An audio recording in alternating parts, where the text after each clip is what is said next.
Hey everybody, it's Thomas. It's time to talk about Blood Bowl League, a Blood Bowl. We're going to be talking about what happened last week, what's going to happen next week, and all roads ahead. It'll be exciting. We'll start with my team, as we usually do. As you can see, Bunny, once again, could not get her the touchdown. We'll get into that in a little bit. But I did get a couple level ups. I got a level up on Liz, which was pretty great. So I gave her tackle. I thought about giving her strip ball, because wrestle plus strip ball is a really good way of getting rid of the ball, unless you're in a league full of people with sure hands that pick up the ball with their sure hands person and waddle down the field with them. AKA almost every team in this league. The Orc team, the Dwarf team, the Khemri team, the Human team has sure hands, although their catchers hold the ball a lot. The Skaven team has sure hands, although arguably the Gutter Runners hold the ball a lot. Yeah, it doesn't look great for strip ball there. Because every time I think about the teams that it would work on, Gutter Runners, Human catchers, tackle would do the same thing, because it nullifies dodge. So, might as well have something that can hit skinks too. It's fine. We'll see. In terms of other SP, the No Name got MVP, which he didn't deserve. So I gave him Fen. That gives me 2 Fen pieces that'll make my front line very, very resilient to getting pushed around, which I'm pretty excited about. Also should help protect the backfield as well. So like I said, you can watch the game if you haven't already. It'll be linked up here. I roll a lot of ones is the safe way to put it. I managed to pull it out because Orville made more mistakes than I did despite my ones. So many ones were rolled that game. I got 80k. As you can see, I'm banking a ton of money right now. And that's because my team value is ridiculous. And if I buy my 4th catcher or more linemen, I'm going to be in big trouble. 12 players is probably about as much as I can float. I'm thinking about buying a 4-3 roll, but I probably won't. I didn't really run into it that much. I mean, the way I was rolling, I don't think it would have mattered last game anyway, but I've been fine with 3, so I'll probably stick with 3. 2 passes, 1 touchdown on MVP. Another week of not great SPP generation, 10 total for me. It's not bad, but it's definitely not what I need. My armor did cooperate a lot, though. Orville didn't get any injuries, but did KO my players quite a bit. 2 of them I did to myself. And Orville had his own pass. Hooray, vanity pass. So he got 6 out of that, so it's not too bad, although not what he wants either. Especially considering how beat up his team is. I got some more fan factor as well, because I'm rolling great on the fan factor department, and I haven't lost. So hooray, I have 8, which should let me pretty much crush most people I run into in terms of fame rolls. I hope, fingers crossed, and yeah, all in all, there should be a lot more bigger numbers, I guess is what I should be saying here. Bunny would be hopefully level 2. I would have liked to have more levels up on Bill. There's a lot of things that could have gone better this game. But considering how many ones I was rolling, I'm pretty happy overall with how the game went. I just was able to do elf bullshit once, and that was all I needed, and slow him down the rest of the time. Let's take a look at the other games here after we check on Orville, of course. Orville got guard on this blitzer. Oh no, this is the one he had. Where is the other one? He got guard on this troll slayer and got guard on this blocker, which makes sense. No other levels up as far as I can remember here. Yeah, nothing of note. This team, I mean, he bought his other blitzer, which I think is good. This team definitely has a lot of holes it needs to fill. I kind of feel like you should get runner number 2 or blocker or the blocker. You definitely want 11 players, and he's only 1 player off, so getting the runner or the other blocker would be good. Which one he decides to go over is up to him. I think an extra runner would be good. Extra assurance on who can pick up the ball would be helpful. Argument, of course, can be made that a blocker would help him hit more. So choices. I'll leave that to him. He walked away with 50k though, which isn't too bad. So puts him in a position where he can buy a new player if he wants to. His team value is ridiculously low, of course, at this point. Let's take a look at the other game. Mark pulled an upset on me and managed to crush-inate Chris. 4 casualties, so much. 60k as well. Basically, I mean, you can watch this game up here. It's a pretty good game to watch. Mostly, I think Chris just wasn't able to recover from having a whole bunch of his people taken out at once. 4 casualties, 1 of which was Apothecary to badly hurt, is still -3 players. Not to mention the KOs inflicted. Just the Skaven team can't stand up to a Khemri team when it's this developed at this point, especially because Chris tried to get up in the face and mess with Tomb Guardian instead of blitzing around and trying to get the ball. I think some play mistakes there could have fixed some maneuvers on his part, but still, Mark was rolling pretty well, and with Mighty Blow, 7 armor value is going to pretty much melt. So, tough game for Chris. Like I said, I think some things could have been done better, but he did okay as well. 2 of his catches look like they were from dodge outs or GFIs. I don't remember what exactly. You can check that out up here. But like I said, great game for Mark. 4 casualties, 2 touchdowns is 14-19 SPP, which is a crazy amount. That's pretty much what he's been looking for all season, which is really exciting for him. Chris, on the other hand, not nearly as much. 9 for him this week, which is definitely not what he wants as well. Let's take a look at Mark's team. He's got some pretty good level ups here. These 2 Tomb Guardians finally getting some SPP is great. This Throw Raw leveled up before and got Tackle. And then this Blitz Raw leveled up and got Mighty Blow. Which, I don't know if this team needs guard, but it wouldn't hurt. But he's got 1 guard piece already, and it's not a Tomb Guardian, so that's pretty good. And with this piece being so close to level 3, maybe it's not necessary. And Mighty Blow will help him do what this team needs to do, which is take people off the pitch. So, who knows? Yeah, both these jerks having block and tackle is good news. His team's getting scarier and scarier because he doesn't need to buy more people, honestly. So his team value will sit comfortably right around where it is. And he's got 4 rerolls and stuff. So, yeah, looking pretty good. I guess just trying, obviously, to get the Tomb Guardians as much SPP as possible. That was good. Hank will probably hit level 3 next game. Wouldn't be that hard for him to get a touchdown, certainly. And then, obviously, getting Block Slamson up to level 2, as well as certainly on the priority list. Skeletons you don't really care about, but just more SPP with positionals. Standard stuff here. Let's take a look at Chris's side of things. His level up for the other week, by the way, was extra arms, which, of course, Chris would roll a double. I think extra arms is a mistake, though, and I don't know if he meant to get extra arms or not, but aside from the extra ability to intercept the ball or maybe pick up the ball in traffic, it doesn't really add a lot to a 4 agility player. I think, foul appearance, big hand, I could see as well. I just feel like there are better options for doubles roll if you're going to take that. Even guard would be okay here. But he level 3, so we'll see what he gets. Knowing Chris, it'll probably +1 strength or something silly, like another doubles roll, but whatever. Otherwise, block. Blodge is a really annoying combo. I would say it wouldn't hurt to go for wrestle, personally speaking, but I don't think Chris likes wrestle, so I don't think it's going to happen.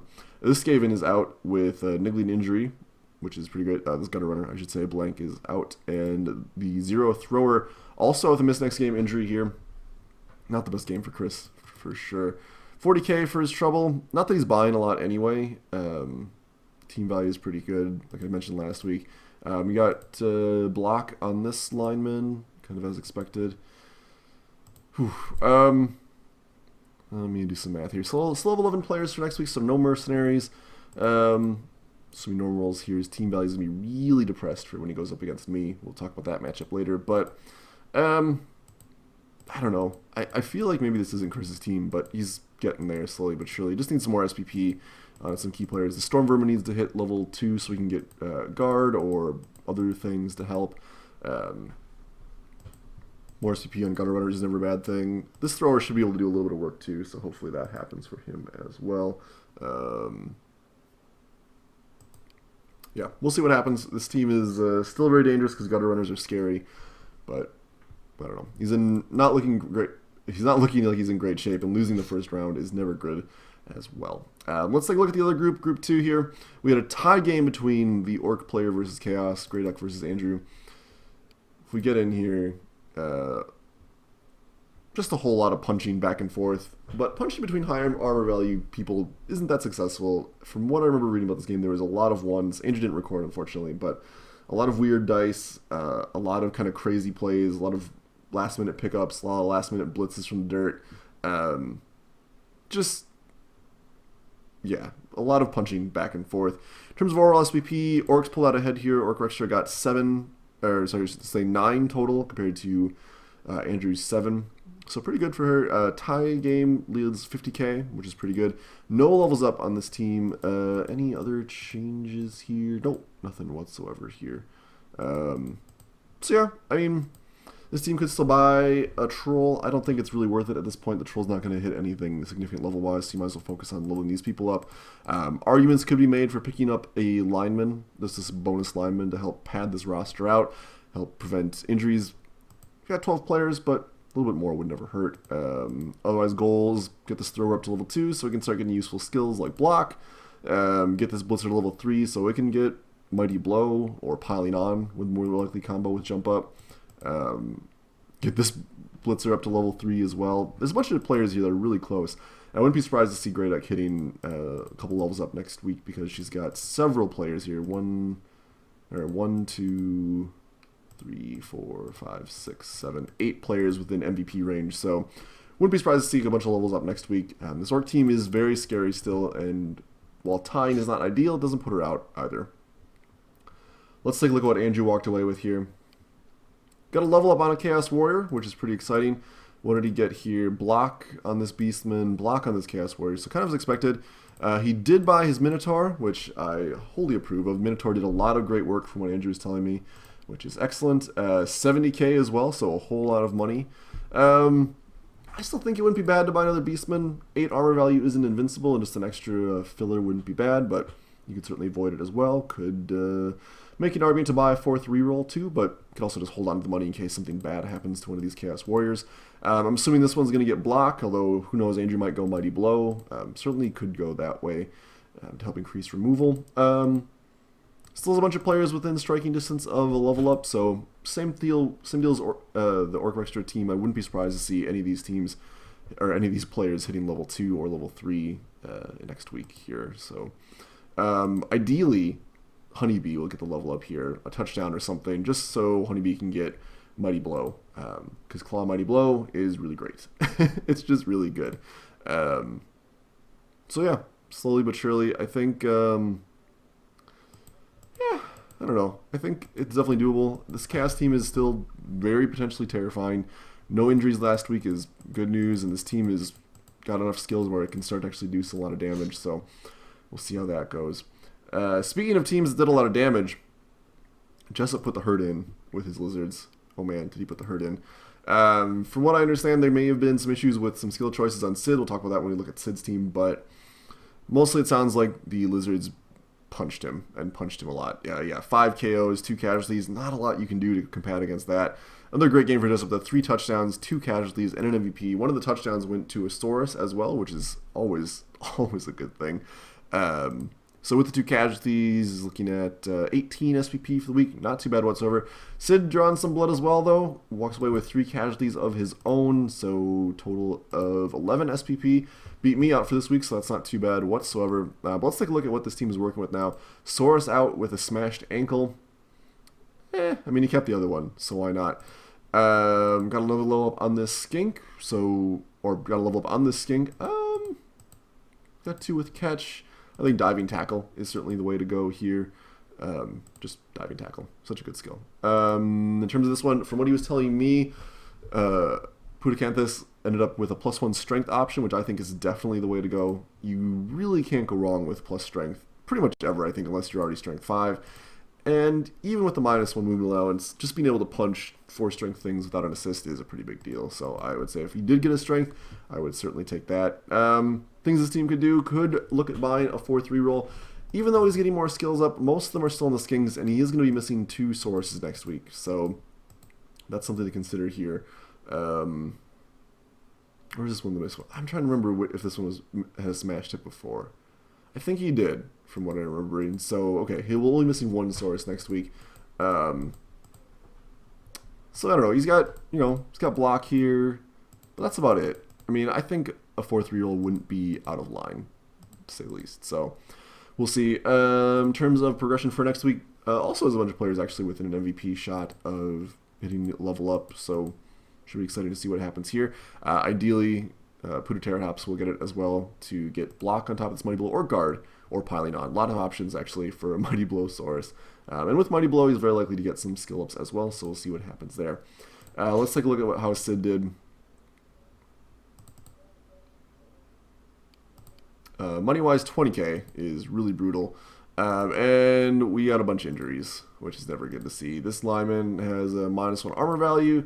This thrower has a broken neck, which basically means this thrower should go. 2 agility on a thrower is really worthless, even with Hail Mary Pass, which I think is what was the problem. Talking to Jessup briefly, what happened was the Hail Mary Pass. I don't think Sid knows that it's bugged, which is an unfortunate thing, because and just may not have had it toggled, even if it isn't bugged. I think it's still bugged though, so it always triggers. In which case, it's really hard to use your thrower for what you want to use them for, which is to throw your ball to your catchers. And just, oh, I got kick on this catcher. And we'll talk about that in a little bit. But yeah, from what Joseph was telling me, at least 3 passes went wild due to Hail Mary pass, because it's going to fail pretty much every single time, which is very, very unfortunate. Levels up here. Nothing. That one got block. Okay. And I got Mighty Blow on the Splitzer, and then got kick here, which is okay. I think there are better skills to get on a catcher, but kick is a really good skill and can definitely be very helpful, so we'll see. Sid's team, once again, though, in a really bad shape. I think fire this thrower if you can, but with as little money as he's taking it, I don't know if it's worth it. He looks like he bought another catcher as well, who did okay, but oof. Missing the thrower is pretty rough. 2020. Yeah, he must have bought the catcher. I have to go back and check the previous video, but it's not looking too great for Sid. He'll have 11 players next week, but missing the thrower definitely messes up his game quite a bit. He'll be playing more of a running, hitting game at that point, which the catchers can do pretty well. I don't know. Sid's definitely in rough shape moving into the next stage of the group here. So pretty good week for predictions for me. Not the best. I did win. Upset here from Mark. Tie game as I called it. And then I think I said Lizards would win this. If I didn't, well, I got it wrong. And that's what happened. Let's take a look at next week here. I've got me versus Chris. I mentioned this before. I'm giving Chris a lot of money. Because so this will be 1270, assuming normal rerolls, which with Chris is never a guarantee, but we'll call it 1270 versus my pretty ridiculous 1480. So I'm giving him 210, which is quite a bit. That's Mercenary Rat Ogre if you wanted to go that way, which could make my life a little unpleasant. He would still, I believe, have money left over for a Babe at that point as well. Could also just get a Wizard, which is pretty significant against me because Chris is just as fast as me, or faster in a lot of ways. So that could be a factor as well. It will really, I think, depend on what he gets. Could get bribes too, but I think my advantage here is my blitzing catchers, especially with this wrestle tackle one. I feel pretty good about being able to get the ball away. Blodge is still pretty good. Chris doesn't have any tackle, so my blitzers will be pretty annoying. Fen should be able to help me keep people where I want to keep them. I just got to avoid the scrum, basically, that Chris likes to get into, and we should be fine. That said, I can still hit harder than he can because I have more skills. So should be an interesting game. I have to worry about his guard piece, naturally. His guard pieces, naturally. But, I don't know. Like I said, it's really going to boil down to what he gets and what he does with it when he gets it. And we'll go from there. Either way, 200 or 180 to 210 is still quite a lot of money. So, we'll see what happens. Last time I did beat him 3-2, so I'm feeling confident that I can do the same. We'll see what happens, though. 210 is a lot of money. If we look at the other matchup here, Camry versus Dwarf. Let's take a look at money granted here. 1360 versus Orville's much lower than that. 1090 if he buys another runner, which I think he's likely to do. Maybe looking at 1170, which is 190. So it's a Mercenary Death Roller for sure. And I think that's it. But a Mercenary Death Roller would definitely help this team quite a bit. That's honestly what I would do with my inducement. That said, a Wizard wouldn't be too bad either. I think those are the acceptable options, honestly. Wizard or Death Roller. Anything else than that is no good. Let's double check the amounts too here. 1360. Yeah, so yeah, 190 is kind of an awkward number. I don't see how Orville wins this game. It's very possible, though. The Troll Slayers could go super crazy.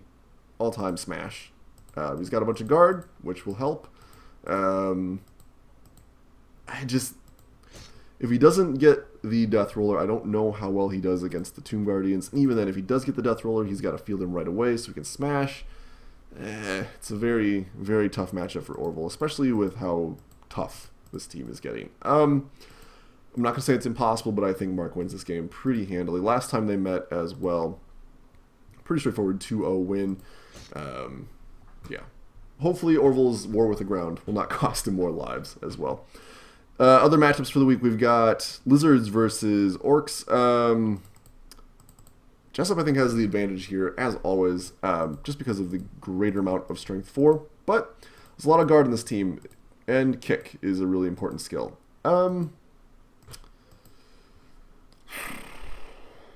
We shall see. Let's take a look at money here. 1320